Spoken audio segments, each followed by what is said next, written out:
بسم الله الرحمن الرحیم. ناظرین السلام علیکم. د پی کې وی کې نیوز سره زم تاسو کوربه سنولق سنه. ناظرین نن د ضلع شانګلې د تحصیل پورن په یو کلی سوندې کې موجود یم او د دې ځان روان یم بنګلۍ ته ځم.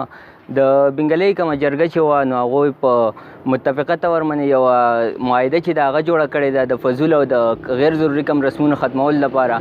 نو اوس سوال دلته کې دغه پیدا کېږي چې د دې معاهدې د جوړولو د ضرورت ولې محسوس کړی شو؟ په دې معاهده کې څه څه دي؟ د دې معاهدې نه کم غریب عوام چې دی، غریب خلک چې دی، هغو ته څه فایده ده؟ یو کلي د جرګې دغه معاهده په عملي توګه باندې کم حده پورې کامیابېدی شي او د دغه معاهدې نه کم غیر چاپېره نور کم کلي چې دي او کم نورې علاقې چې دي دا څه حده پورې متاثره کېدی شي یا دې نه څه فایده حاصلولی شي؟ نو راځئ د دې ټولو سوالونو جوابونه موږ د دې کم د دې جرګې یو اهم رکن چې دی مولانا عبدالملک مولي صاحب د هغه نه د هغو په خولې کې اورو. موږ سره اوسئ.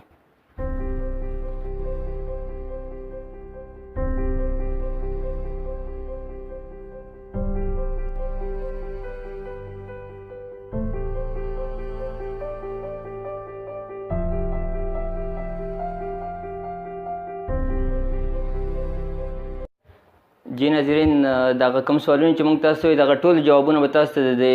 کومه جرګه چې ده د هغې یو اهم ممبر چې دی هغوی نه به تاسو په خپله اورئ. جی السلام علیکم. وعلیکم السلام ورحمت الله وبرکاته. جی مولي صاحب، تاسو ماته دا ووایئ، زموږ اولنی سوال تاسو نه دا دی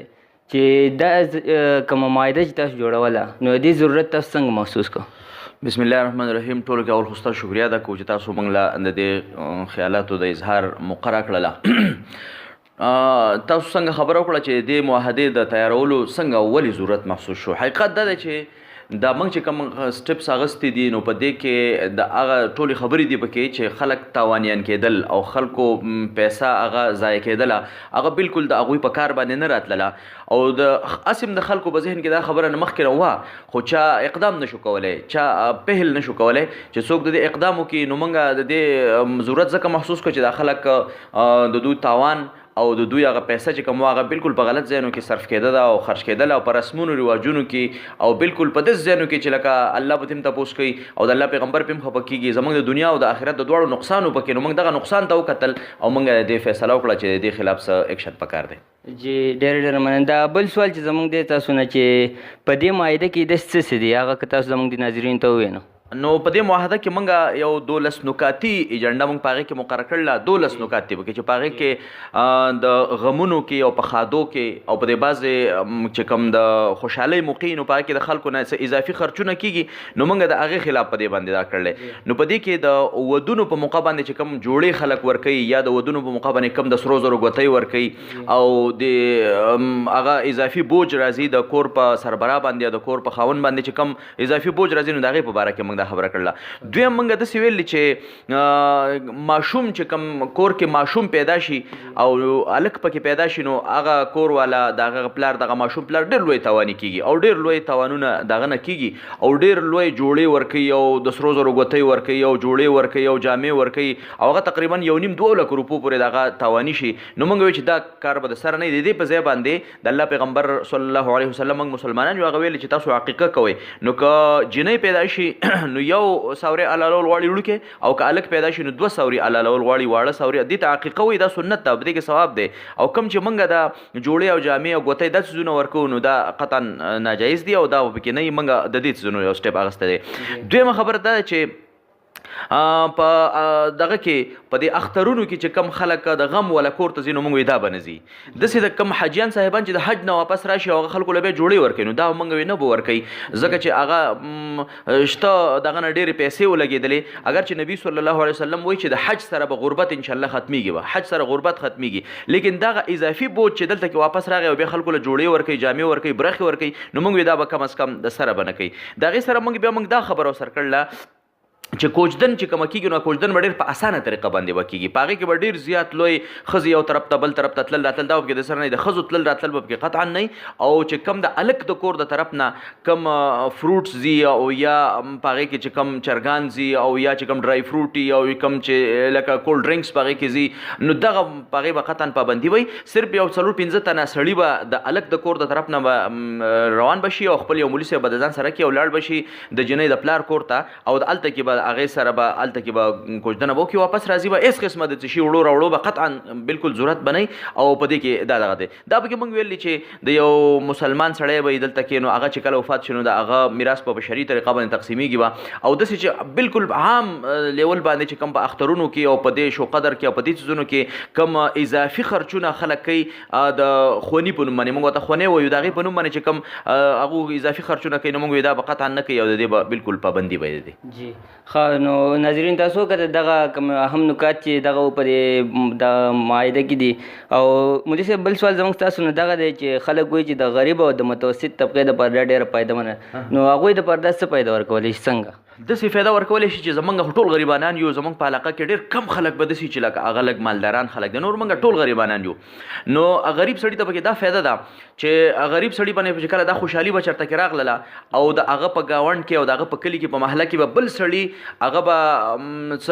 خرچونه به یې کړي وو په غم او په ښادۍ کې به هغه چې کوم خرچونه به کړي وو په دې غریب باندې به کوم خوشحالي به راغله نو ده به وي چې زه د هغه بل نه چې کم ښکاره نه شم چېرته کې زه کته ښکاره نه شم زما حیثیت کم ښکاره نه شي نو ده به ځان تاواني کو او قرضې به یې کولې او موږ ورته لږ کلټیانې وایو کوم څیز چې په نغدو باندې واخلي او بیا په نسیا باندې واخلي بیا په نغدو کوي نو په هغه طریقه باندې به یې موټرسایکل یې واغستې او غواګۍ به یې واغستې ګاډي به یې واغستل هغه به یې خرڅول او په دې طریقه به هغه به د قرضو د بوجونو د لاندې به راغی خو نه زه خامخا داسې چل کوم چې لکه زه په خپل معاشره کې کته ښکاره نه شم او زه چاته سپک ښکاره نه شم نو دې غریب به ځان تاواني کو اوس به انشاءالله تعالی مالدار ته خو پکې فایده به یي لیکن غریب ته پکې اوس دا فایده ده چې دی به د خپل بساط مطابق او د خپل څادر مطابق به دی خرچ به کوي او بالکل دا اضافي خرچونه چې کوم دي دا به ټول دنه به کټ شي او غریب ته به ډېره زیاته لویه فایده راووتله ښه نو دغه پکې فایده ده او د مولوي صاحب بل سوال زما دا دی چې د یو کلي د جرګې دا فیصله یا دغه معاهده چې دا په عملي توګه څنګه مطلب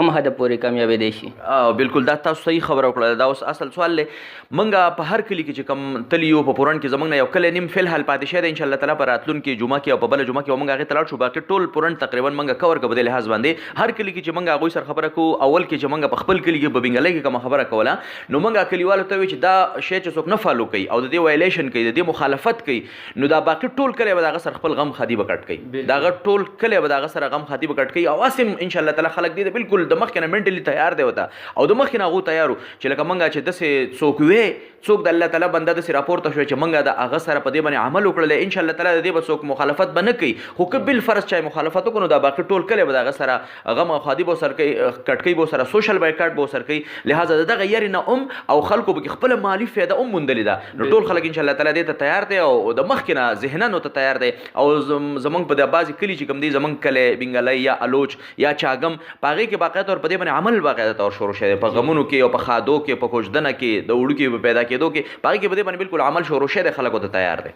ښه جي معاهده چې کومه ده نو دین دا ګیر چاپېره نور کم کلي او نور علاقې چې دا کم حده پورې متاثره کېدی شي یا دین څه فایده حاصلولی شي بالکل دا زمونږ غمونه هم شریک دي د ټول پورن که هغه په کلو کې دي او که هغه په مضافاتو کې دي ګیر چاپېره په نږدې محلو کې دي یعنې موږ چې ورته غر وایو په هغې کې دي نو دا ټول موږ د یو بل سره تړلی خلک یو موږ د یو بل سره یعنې یو شانې کې خلک یو زمونږ غم یو دی زمونږ خادیان یو دي نو چې کوم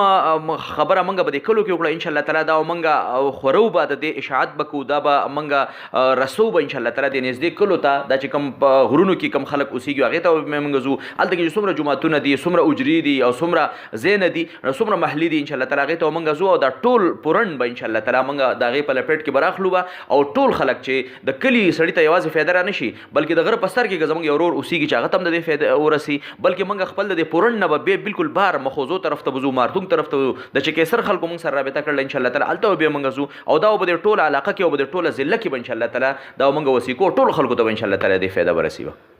جی ناظرین تاسو وکړه چې دغه کوم معاهده چې ده دا کم حده پورې پیدامند کېدی شي نو موږ به انشاءالله تعالی بیا تاسو سره په بلې ویډیو کې میلاویږو د هغې پورې ستاسو